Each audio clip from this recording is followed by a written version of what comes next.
Halifax will have a new emergency shelter in late January at the Halifax Forum multipurpose building. The 24-hour-a-day men's and women's shelter will have 50 beds to start, with plans to expand to 70 and capacity to fit more people in during the extreme weather.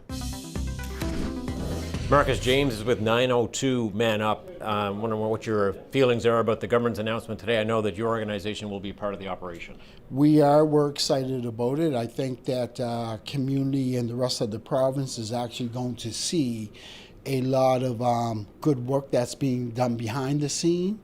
You know, people often question what's really taking place. I think this opportunity being at the forum is going to allow us to demonstrate some of that work by HRM in the province as well as community, right? 902 Man Up is a community grassroots organization. We're happy to do this.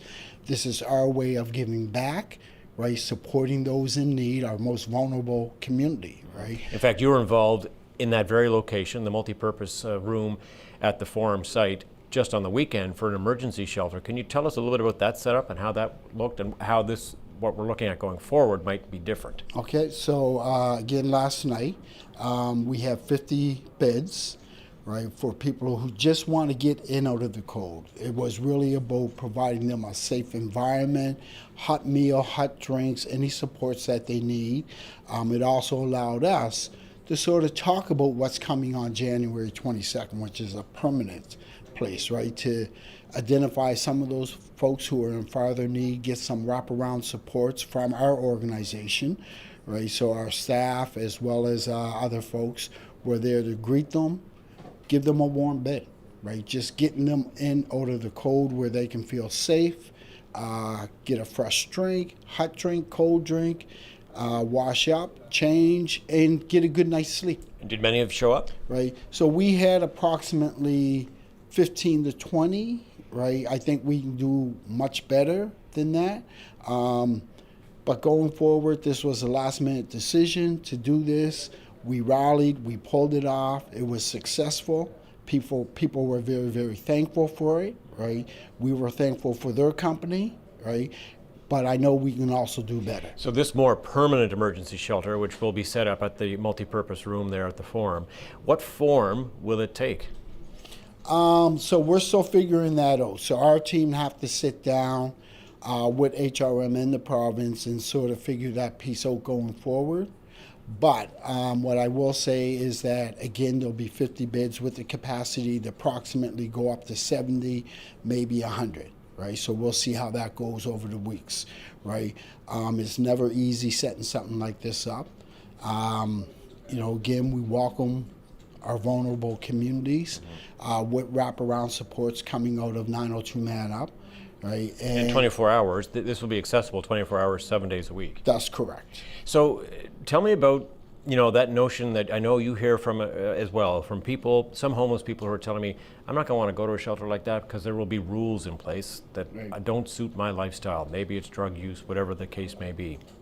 How are you going to manage that? What I'll say is that this is not a solution to homelessness. It's a support, right? It's not a solution. Some folks are going to gravitate towards it, right? They're going to be a perfect fit. Other folks may not want it, right? We want to put the option out there for people so that they can decide for themselves. We encourage everybody, especially during the cold. So our role is simply to encourage, make sure that people have the information that they need so that they can make a sound decision. Well, some of those wraparound services that you talked about, would they be support, addiction support and so on, or what would they be? So there's the harm reduction program that will be there. Our staff are trained and will be there'll be also ongoing training for being provided for our staff, right, so that we can deal with whatever situations. Now, the facility itself is for low acuity people, right? There's a much needed support out there for high acuity. But again, going forward, we just want to provide a safe place. That's one of the things that we've been able to do. Right? And when you say low acuity, what do you mean by that? So people who have very little struggles, they're able to function on their own. Those are the type of supports that we'll be supporting, right? And again, it's really about giving people a safe environment that they can come in from the outside, right? So that they can feel safe. As you just pointed out, a lot of people don't feel safe in a shelter environment. Well, we're really good at providing a safe environment. Right? And so, do you, from the meetings that you had with people last night, the one-on-ones that you had with people, and the work that you're doing already, what's your sense of how many people could or will take advantage of this?